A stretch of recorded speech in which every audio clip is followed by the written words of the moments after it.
Hello बच्चों, तो कैसे हैं आप सभी। मैं आशा करता हूं आप सब बहुत बढ़िया होंगे। आपको थंबनेल से पता चल गया होगा कि आज हम लोग लेंस मेकर सूत्र को सत्यापित करने वाले हैं। बता दें कि जो भी चैनल पे नए हैं जरूर चैनल को सब्सक्राइब करिए ताकि आने वाला वीडियो का नोटिफिकेशन हमेशा आप तक पहले पहुंचे। चलिए स्टार्ट करते हैं हम लोग लेंस मेकर सूत्र। बता दें कि लेंस मेकर सूत्र को ही हम लोग पतला लेंस भी कहते हैं। क्या कहते हैं? लेंस मेकर सूत्र को हुआ पतला लेंस भी कहते हैं। पतला लेंस से अपवर्तन सूत्र है ना, अपवर्तन सूत्र। लेंस सूत्र, ये लेंस पतला लेंस होता है ना, यानी जिसमें वस्तु की क्षमता से वो कम दिखाई देता है ना, उसे क्या कहते हैं हम लोग? पतला लेंस कहते हैं। और याद रखिएगा हमेशा कि पतला लेंस जो होता है उसी से हम लोग लेंस मेकर सूत्र को ही सत्यापन करते हैं। चलिए तो बता दें आपको लेंस मेकर सूत्र का फॉर्मूला जो है, अगर किन्हीं को याद हो तो जरूर जो है वीडियो को रोक कर जो है सो आप लोग बताइएगा कमेंट बॉक्स में कि पतला लेंस का सूत्र क्या होता है। ठीक है, देखिए एग्जामिनेशन में बहुत प्रकार से जो है पतला लेंस यानी लेंस मेकर सूत्र से क्वेश्चन पूछे जाते हैं। कभी न्यूमेरिकल पूछ लिए जाते हैं तो कभी आपको सत्यापित करने के लिए कह देगा, है ना। लेंस मेकर सूत्र बहुत ही आवश्यक है आपको क्लास 12 वाले स्टूडेंट के लिए। जरूर ध्यान से गहनता से देखिए ताकि आपको जो है याद रह जाए। तो बता दें इसका सूत्र जो होता है बुआ 1/f बराबर mu minus 1 into 1/r1 minus 1/r2 होता है ना। कभी काल इसे ही ऐसे ही पूछा जाता है 1/f बराबर 1 mu 2 minus 1 into 1/r1 minus 1/r2, या इसे ऐसे भी पूछा जाता है कि 1/f बराबर म्यू 2/म्यू1 minus 1 into 1/r1 minus 1/r2, है ना। इतना तरीकों से जो है क्वेश्चन को पूछा जाता है, बहुत ही इंपॉर्टेंट है। जरूर इसे जो है एक बार गहनता के साथ देखिएगा। आज के बाद आपको लेंस मेकर सूत्र में कोई परेशानी नहीं होगी। चलिए चलते हम लोग फिगर बनाते हैं। बस लेंस मेकर सूत्र का फिगर केवल गहनता के साथ देख लीजिए, बाद बाकी आपको कोई प्रॉब्लम नहीं होगा, है ना। लेंस मेकर सूत्र में चलिए हम लोग एक फिगर बनाते हैं जिसमें कोई एक उत्तल लेंस है। कौन सा लेंस है बुआ? उत्तल लेंस है। उत्तल लेंस में ही वो क्या है? पतला लेंस है ना। उत्तल लेंस है, उत्तल लेंस में क्या है? वो पतला है। चलिए बीच से तो रेखा जाएगी और वो रेखा क्या कहलाता है? ध्यान है ना, वो रेखा क्या कहलाता है? तो वो रेखा बुआ क्या कहलाता है? तो आपको मुख्य प्रधान अक्ष या मुख्य अक्ष कहते हैं, इसे कहते हैं ना। प्रधान अक्ष कहिए या तो आप मुख्य अक्ष कहते हैं ना। चलिए ये रेखा चला गया, है ना, याद रखिएगा। ये रेखा हो गया आपका प्रधान अक्ष या मुख्य अक्ष हो गया। क्लियर है। अब चलिए यहां पर जो है लेंस है ना, उत्तल लेंस है। यहां पर कुछ ना कुछ माध्यम है ना। यहां ध्यान दीजिएगा, इधर मान लीजिए हवा है। क्या है? हवा है। हवा कौन सा माध्यम है जी? विरल माध्यम है। कौन सा माध्यम है? विरल माध्यम है। इसे मान लेते हैं हम लोग विरल माध्यम है, तो म्यू1 यानी ये पहला माध्यम हो गया। ये आपका शीशा है ना, कांच है ना। तो मानिए कि ये क्या है? कांच है। और कांच का जो है आपका, कांच का ये माध्यम क्या मान लेते हैं? इसको 2 मान लेते हैं। अपवर्तनांक इसको क्या मान लिए हम लोग? म्यू2 मान लेंगे। क्या मान लेंगे? म्यू2 मान लेंगे। अब देखिए ये कांच हो गया, इधर तो फिर हवा ही रहेगा, है ना। इधर तो हवा ही रहेगा और हवा कौन माध्यम? विरल माध्यम है यानी म्यू1 है। तो देखिएगा एक बार प्रकाश जो है तो यहाँ पे विरल माध्यम 2 हो गया और एक सघन माध्यम हो गया। एक कांच है और इधर दोनों साइड क्या है? हवा है। माध्यम तो 2 होना चाहिए अपवर्तन की घटना होने के लिए। अब यहां ध्यान दीजिएगा, सबसे पहला बात कि अगर कहीं वस्तु को हम लोग रखते हैं, कहीं पर ऑब्जेक्ट मान लेते हैं, यहां पर क्या है? वस्तु है। क्या है? यहां पर वस्तु है। तो चलिए वस्तु से तो प्रकाश की किरण जाएगी, है ना। वस्तु से प्रकाश की किरण तो जाएगी। तो यहां से ध्यान दीजिएगा ये सतह पर, है ना, इस सतह पे प्रकाश किरण तो जाएगी ना प्रकाश किरण। तो बताइए ये विरल माध्यम है और अंदर क्या है? ये सघन माध्यम है। इसे हम लिख देते हैं यहां पर ताकि याद रहेगा। ये इधर अंदर में क्या है, सघन माध्यम है। कौन सा माध्यम है, सघन माध्यम है। तो हम लोगों ने तो पढ़ा है कि जब प्रकाश किरण विरल माध्यम से कहां, सघन माध्यम में जाती है तो अभिलंब की ओर क्या हो जाती है, मुड़ जाती है। अभिलंब की ओर क्या हो जाती है जी, मुड़ जाती है। तो यहां ध्यान दीजिएगा, अभिलंब की ओर तो मुड़ेगी, लेकिन यहां पर कोई ना कोई अभिलंब तो पहले बना होना चाहिए, बना होना चाहिए ना।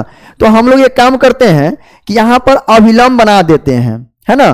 क्या बनाते हैं जी, अभिलंब बना देते हैं। वो अभिलंब यहां से बना देते हैं।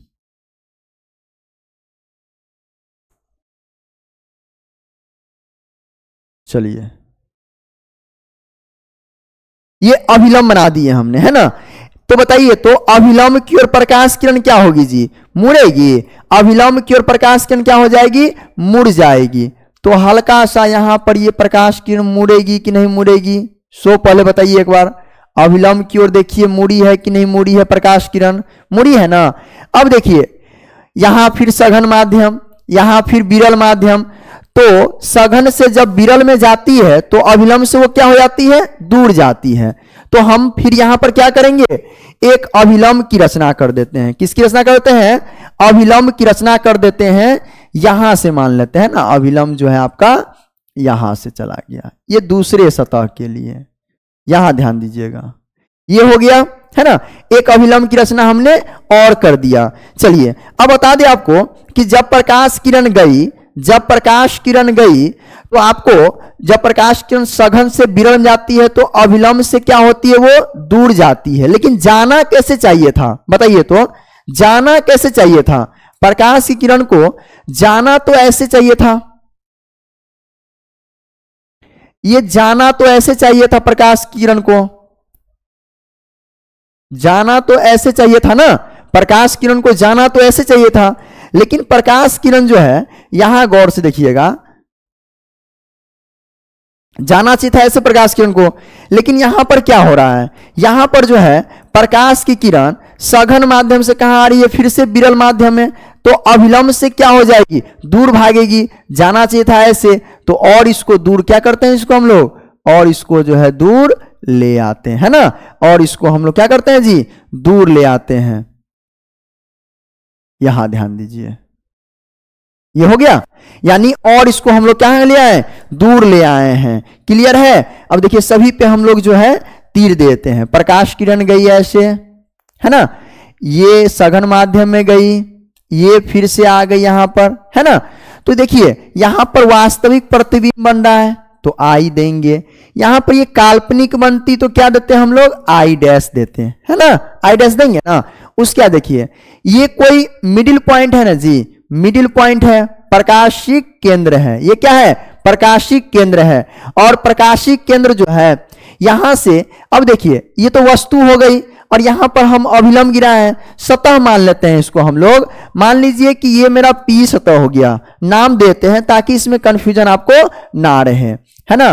पी देते हैं, इसको हम लोग पी क्यू मान लेते हैं, इसको हम लोग आर मान लेते हैं, इसको हम लोग एस मान लेते हैं, है ना। क्या मान लिए, पी क्यू आर और एस मान लिए। मान लीजिए कि ये लेंस था तो एल, एल डैश क्या था, लेंस है। लेंस में दो सतह है ना, कौन कौन सा देखिएगा, पी क्यू और एल डैश वाला, ये सतह हो गया एक, और दूसरा हो गया आपका एस आर एल डैश। तो देखिए, अभिलंब जो हुआ बनाए हैं, ये अभिलंब दूसरा सतह है ना, तो दूसरा सतह के लिए क्या मानेंगे, यहां पे हम लोग C2 मानेंगे। कोई दिक्कत, क्या मानेंगे, C2 मानेंगे। और देखिए, ये पहला सतह के लिए बनाए थे ना, अभिलंब गिराए थे, तो इसको क्या मान लेंगे हम लोग, C1 मान लेंगे। मान लीजिए C1 N1 अभिलंब है, C2 N2 अभिलंब है। क्लियर यहां तक, फिगर क्लियर है ना। देखते चलिए, याद हो जाएगा ऑटोमेटिक, दिमाग में ना ये फिगर आपको ऑटोमेटिक आ जाएगा। क्लियर यहां तक। अब देखिएगा, सभी दूरी कहां से लेते हैं बुआ, हम लोग ओ से लेते हैं ना। सभी दूरी कहां से लेते हैं बताइएगा, तो ओ से लेते हैं, यानी प्रकाशिक केंद्र से लेते हैं। सभी दूरी कहां से लेते हैं हम लोग, तो प्रकाशिक केंद्र से लेते हैं। याद रखिएगा, सभी दूरी कहां से लेते हैं हम लोग, तो प्रकाशिक केंद्र से लेते हैं, ओ से लेते हैं। तो यहां ध्यान दीजिएगा, ये ओ है ना, यानी ऑब्जेक्ट है, तो प्रतिबिंब बनने के लिए दो किरण आरेख चाहिए। तो एक तो सीधा चला गया वो, और एक को क्या करते हैं, मुख्य अक्ष के सीधा सीधा उसको प्रकाश किरण को जाने देते हैं। तो कटिंग पॉइंट यहां बना था, तो प्रतिबिंब देखिए तो यही ना बना है, आई बना है, कोई दिक्कत यहां तक। ये सतह हो गया मेरा, दो सतह है इसमें, P Q L dash, S R और एल डैश, दो सतह है यहां पर। क्लियर यहां तक? क्लियर है तो बताइए, तो यहां तक अगर क्लियर है तो थंब का निशान जरूर भेजिएगा। चलिए तो इसका नाम बता देते हैं हम लोग। यहां देखिए सभी दूरी कहां से लेते हैं बुआ हम लोग, तो प्रकाशीय केंद्र से लेते हैं। कहां से लेते हैं, तो प्रकाशीय केंद्र से लेते हैं। एक काम करते हैं, सभी दूरी को हम लोग कहां से ले लेते हैं, तो प्रकाशीय केंद्र से ले लेते हैं। सभी दूरी को कहां से ले लेंगे हम लोग, प्रकाशीय केंद्र से जो है सभी दूरी को हम लोग ले लेते हैं। यहां ध्यान दीजिए, ये प्रकाशीय केंद्र है ना। चलिए एक लकीर खींच देते हैं यहां से। अब देखिए यहां C1 है ना, तो यहां से लेकर ये C1 तक है ना, ये C1 तक, ये C1 है तो R1 हो जाएगा। ये I है तो क्या हो जाएगा, ये दूरी V हो जाएगा। ये I डैश है तो ये दूरी क्या हो जाएगा, V डैश हो जाएगा। क्लियर यहां तक? क्लियर है? अब चलिए यहां ये C2 है तो ये दूरी क्या हो जाएगा मेरा, ये दूरी हो जाएगा आपका R2 हो जाएगा। क्लियर है? अब देखिए ये ऑब्जेक्ट है O, तो यहां से लेकर यहां तक कौन सी दूरी, वस्तु दूरी। वस्तु दूरी U से लिखते हैं ना, और माइनस में इसको लिखते हैं। क्लियर यहां तक? अब चलिए, अब मेरा हो गया, फिगर हो गया कंप्लीट। यानी ये कांच था, ये कौन सा था, ये कांच था। कांच कौन सा माध्यम, सघन माध्यम। और दोनों साइड कौन सा माध्यम था, विरल माध्यम। विरल माध्यम हमने क्या ले लिया है, हवा ले लिया है। अब देखिए यहां पर गौर से देखिएगा, अब जो है जब प्रकाश किरण मान के चलिए कि एक माध्यम से दूसरे माध्यम में जाती है, कहां से कहां जाती है, तो एक माध्यम से दूसरे माध्यम में जाती है, तो या तो अभिलंब की ओर मुड़ती है, नहीं तो अभिलंब से दूर जाती है ना। तो हमको साबित क्या करना है, तो पतला लेंस वाला साबित करना था, है ना। पतला लेंस से अपवर्तन सूत्र, या इसी को हम लोग क्या कहते हैं बुआ, तो लेंस मेकर सूत्र कहते हैं। याद रखिए क्या कहेंगे, इसी को हम लोग लेंस मेकर सूत्र, क्या बोलेंगे, लेंस मेकर सूत्र को सत्यापित करें। कौन से मेकर सूत्र को, लेंस मेकर सूत्र को। अब यहां देखिएगा रचना कुछ ना कुछ हमने किया है ना जी। रचना बताइए क्या क्या किया है हमने, तो एक C2N2 है ना, C2N2 लंब डाले हैं। दूसरा सतह कौन सा सतह, तो SRL डैश पे, SRL डैश पर लंब डाले है ना, दूसरा सतह पे। एक और लंब डाले हैं C1N1, C1 और N1 लंब डाले हैं किस पर, PQL डैश पर, PQL डैश पर, है ना। चलिए दोनों तो क्लियर हो गया, यहां तक रचना कंप्लीट है। अब देखिए आइए प्रमाण में आते हैं हम लोग। कहां आएंगे बुआ, प्रमाण में आएंगे, है ना। कहां आएंगे, प्रमाण में आएंगे। एक चीज बताइए, प्रकाश किरण पहले जा कहां से कहां रही है, विरल माध्यम से सघन माध्यम की ओर। तो जब प्रकाश की किरण कौन माध्यम से, विरल माध्यम से सघन माध्यम में जाती है, तो विरल माध्यम से कहां जा रही है, सघन माध्यम में जाती है, तो अपवर्तन के सूत्र से हम जानते हैं ना क्या होता है। जब प्रकाश किरण विरल माध्यम से सघन माध्यम में जाती है, तो फॉर्मूला तो पढ़े होंगे सभी स्टूडेंट। क्या होता है जी फॉर्मूला, तो μ2 बटा v माइनस μ1 बटा u बराबर μ2 माइनस μ1 बटे r। कोई दिक्कत यहां तक, किसी कोई दिक्कत है क्या यहां तक। और देखिए ये पहला सतह के लिए हो गया ना बुआ, ये पहला सतह के लिए हो गया ना, तो इसको हम लोग क्या मान देंगे, इसको R1 मानेंगे। पहला के लिए क्या था मेरा, R1 था, तो R1 मान देंगे। कोई दिक्कत यहां तक। जब प्रकाश किरण कहां से कहां, विरल माध्यम से सघन माध्यम में जाती है, तो अपवर्तन फॉर्मूला पढ़े हैं, क्या पढ़े हैं, μ2 बटे v माइनस μ1 बटे u बराबर mu two minus mu one बटे आर। पढ़े है ना? तो कमेंट करेंगे एक बार, जल्द जल्द से कमेंट कर दीजिए एक बार। चलिए, तो इसे हम लोग क्या मान लेंगे? तो समीकरण 1 मान लेते हैं। क्या मान लेते हैं? इसे हम लोग समीकरण 1 मान लेते हैं। यहां पर गौर से देखिएगा कि समीकरण 1 हो गया, तो अब ये प्रकाश की किरण कहां से कहां, सघन माध्यम से कहां जा रही है? विरल माध्यम में। पुनः क्या लिखेंगे? पुनः लिखेंगे, पुनः जब प्रकाश की किरण कहां से कहां, सघन से विरल में जाती है तो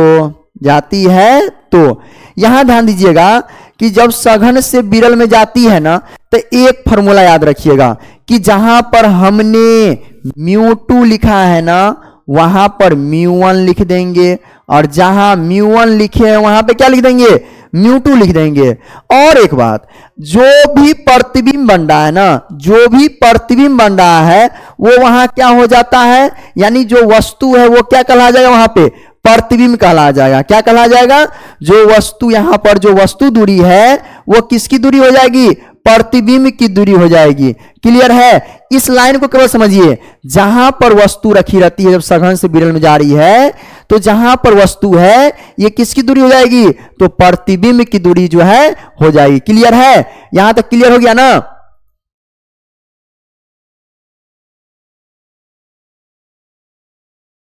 चलिए आगे। तो यानी u किसके बराबर हो जाएगा? v के बराबर हो जाएगा। u किसके बराबर हो जाएगा जी? v के बराबर हो जाएगा। आइए समीकरण लिखते हैं फिर से हम लोग। बताइए समीकरण क्या हो जाएगा? तो देखिए, जहां पे म्यू टू है वहां क्या लिखना है? हमें म्यू वन लिखना है। तो लिख देते हैं म्यू वन बटा v तो रहेगा माइनस, जहां म्यू वन है वहां क्या लिखना है? हमें म्यू टू लिखना है। तो क्या हो जाएगा? म्यू टू बटे क्या हो जाएगा? u के जगह क्या लिखना है? v लिखना है, बराबर कहां से कहां? तो mu one minus mu two बटे आर वन है ना। ये दूसरा सतह कहां पर गया है? पहले सतह पे गया हुआ, और यहां पे C2 माने हैं, तो यहां पे क्या हो जाएगा? R2 हो जाएगा। कोई दिक्कत यहां तक? कोई भी यहां तक दिक्कत? इस समीकरण को क्या मान लेंगे हम लोग? समीकरण 2 मान लेंगे। कोई दिक्कत यहां तक क्या? समीकरण 1 और 2 में किसी को कोई दिक्कत? चलिए, अब दोनों समीकरण को हम लोग क्या करते हैं? जोड़ देते हैं, ऐड कर देते हैं। यानी समीकरण 1 का बायां पक्ष जोड़ दीजिए एक साथ समीकरण 2 के साथ, और समीकरण 1 का दाहिना पक्ष समीकरण 2 के दाएं पक्ष के साथ क्या करेंगे? जोड़ देंगे। तो क्या करते हैं हम लोग? समीकरण 1 प्लस 2 करने पर, है ना, 1 प्लस 2।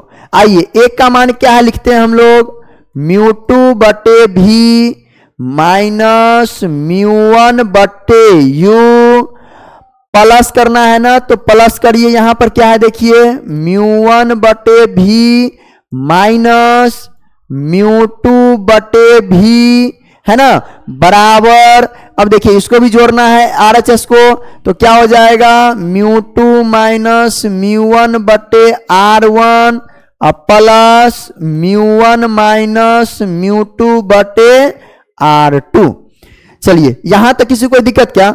अब देखेंगे यहां पर कुछ कटने वाला है ना, कुछ कटेगा। तो म्यू टू बटे भी माइनस में, एक जगह प्लस में, कट गया दोनों। यहां पर क्या बच गया? तो दोनों जगह म्यू वन है कॉमन, म्यू वन कॉमन है ना, तो एक काम करते हैं हम लोग म्यू वन कॉमन ले लेते हैं। तो यहां पर प्लस वाला क्या बच गया? 1 बटे भी, अब माइनस है ना यहाँ पे, माइनस 1 बटा यू हो जाएगा, बराबर।